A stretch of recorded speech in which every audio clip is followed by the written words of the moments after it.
All right, let's crown a Big Ten champion, shall we? Let's go to the women's 3000-meter steeplechase. We're going to have a new champion here in 2024. Looking forward to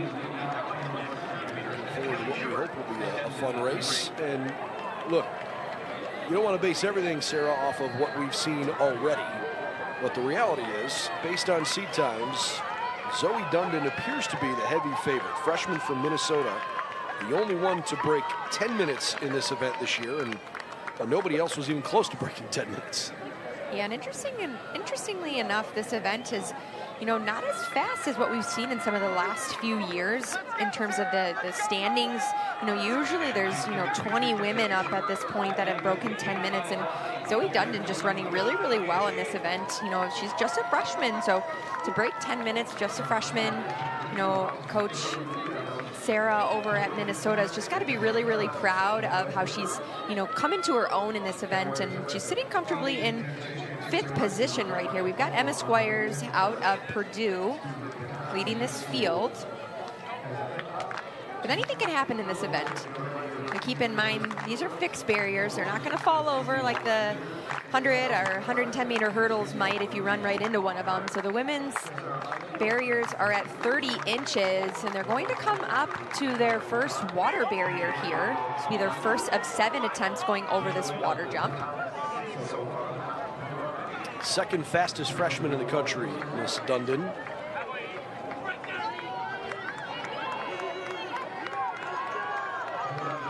Stays on their feet. Good to go. Fastest freshman in the country has the fastest time in the country. And this is lightning fast. Alabama freshman Doris Lemongold. 9:22.31 a few weeks ago. That is really low. That is approaching the all-time collegiate record of 9:16 flat. Set back in 2022. All right. At the 600 mark, the Squires, McKenna Krebs, top 2 from Purdue and Penn State. Sam Poglich, Zoe Dundon, Taylor Kredinger, Wilson Doherty, Jalen Burgos, Sarah Maggio, Maggie Munson, Sophia Lucky. Those are your top 10 in order at the 600 mark. That time that you had mentioned for our nation leader, Doris out of Alabama, 9:22.31. That's the Olympic A standard.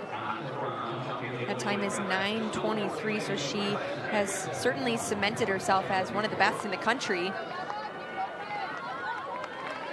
Olivia Markovic, the senior from Notre Dame. She's a defending NCAA champion. She's currently sitting at 3rd on the NCAA list. As we go through another water barrier here in this women's 3000-meter steeplechase. No change in our leaders. We've got Emma Squires still out front with McKenna Krebs from Penn State just on her outside shoulder. These women will have 2K to go. Squires at the outset. I always think it's interesting when you're coming up on one of the barriers, where you choose, if you're kind of bunched together, where you choose to go over the barrier. Because some athletes like to run tight, and obviously with a barrier that is not going to have any give to it at all. If you're not in a tight pack, if you're not toward the front, sometimes you got to go a little wider. And then it takes that extra step or half step even to get back to where you were. Those things add up over time. Yeah, and I think a lot just depends on the athlete and how comfortable they are. Some athletes have a little bit more of like an abbreviated hurdle length going over some of these barriers. You can see some of them, lose some momentum. They stutter step going into the hurdles. That can be a little tricky for the athlete that's behind them, because ultimately you just really want to make sure that you stay up on your feet. Penn State freshman Allison Doherty, going bib 17. Made up a good bit of ground there, but kind of stumbled through the water pit. She lost a little bit of that hard work. She's trying to make it back up.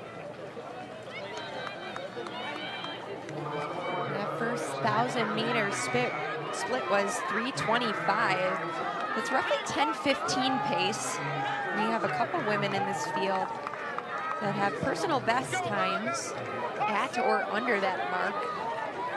One of those athletes being McKenna Krebs from Penn State, who is in an excellent position here. Not quite leading this field, but in she's really good, right? a strong spot to be able to make moves if need be. We're going to be approaching about halfway here through this women's 3K, and we've definitely had some separation here throughout the field. But we've still got roughly 9 or 10 athletes who are all in the mix in this top group. Hip number 7 is the favorite, Zoe Dundon.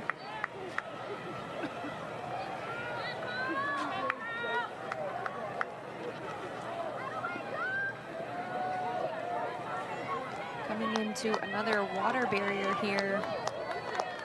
And Emma Squires comes down a little rough there, almost like she planted both feet, but she gets right back into it. She recovered and she got right back to the front where it looked like maybe Dundon was going to go by her.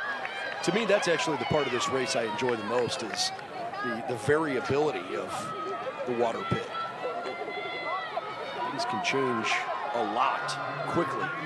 Yeah, and speaking of the water pit, you know, one of the country's best athletes, you know, the most consistent athletes, one of the most decorated athletes, Emma Coburn.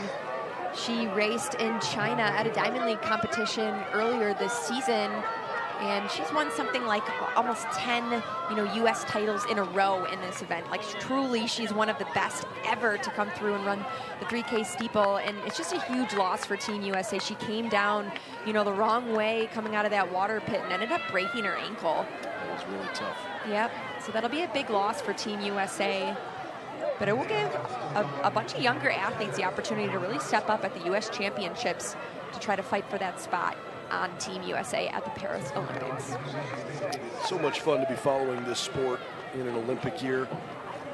You know, you get track and swimming, I think, in particular, and to some degree gymnastics seem to be the Olympic sports that grab maybe more attention in Olympic years than they do outside of Olympic years. And it's fun when you get a chance to see some of the athletes. We do have one young lady that went down. Actually, that was Taylor Kreitinger. Got back up fairly quickly, but lost a little bit of time there. Anyways, I think it's fun because the interest is peaking, right? You want to see your team do well in the Olympic Games. And in some cases, you see these collegiate athletes have a legitimate chance to make a push toward an Olympic berth. Zoe has taken over. Yeah, Dundon moves to the lead here. So that lap was one of their slowest of the race. Actually, it was their slowest of the race. So Dundon and Krebs decided to take over. There still does not appear to be much of a pace change, but I presume over the final 600 meters of this race, we're gonna have to see someone take it, and Dundon is at the front leading the charge here. She's got about 5 athletes starting to pull away. That's Sophia Lucky from Michigan State sitting in 6th position right now. But Dundon coming down from these barriers, just moving pretty quickly here.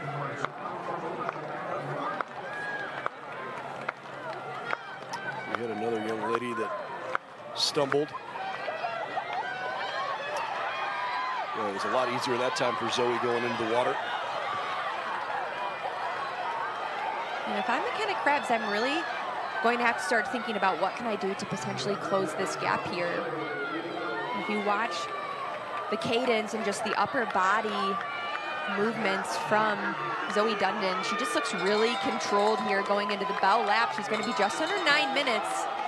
You got to hand it to Emma Squires. She's running really, really tough for the Boilermakers here. It's her first year running the steeplechase. She led the first 5 laps of this race. A lot of credit to Taylor Kreitinger, who not only went down once earlier, but a second time. She's gotten back to her feet. She's in 5th at the moment as Zoe turns on the burners. Redshirt freshman from Burnsville High School in Burnsville, Minnesota. She redshirted her first year at Minnesota. And Dundon just really pulling away as she approaches the final water barrier. Let's hopefully watch her get up and over. And she does. Pending anything crazy here, we do have one more barrier standing in the way between her and a Big Ten title. but she's all alone on the home stretch. Looking to become the 4th Golden Gopher since 2006 to win the Big Ten championship, and now after clearing the barrier on her way home.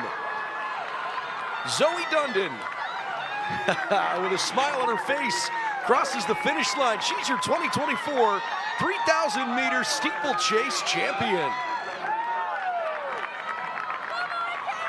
And she won by a considerable margin over McKenna Krebs. Dundon goes 10:09.56, winning the race by more than 12 seconds. Taya Skelton, a season best time for Nebraska, comes in 3rd. Squires in 4th, another season best for Taylor Kreidinger. She's a 5th place finish. Sophia Lucky from Michigan State in 6th.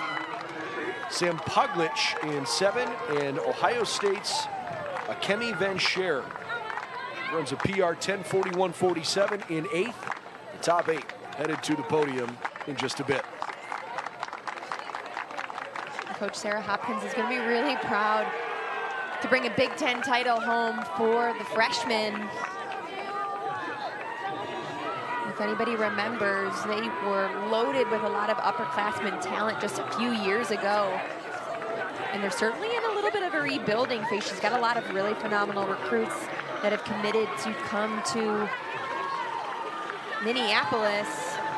And Zoe Dundon gets it done for the Gophers. I just think it's fun that Zoe doesn't even look winded. Everybody else is kind of hurting as they came across the finish line, and she absolutely torched the field. Great work from Minnesota. A couple of all-conference performers there. Taylor does a nice job too, and Lila in her freshman year. A nice finish.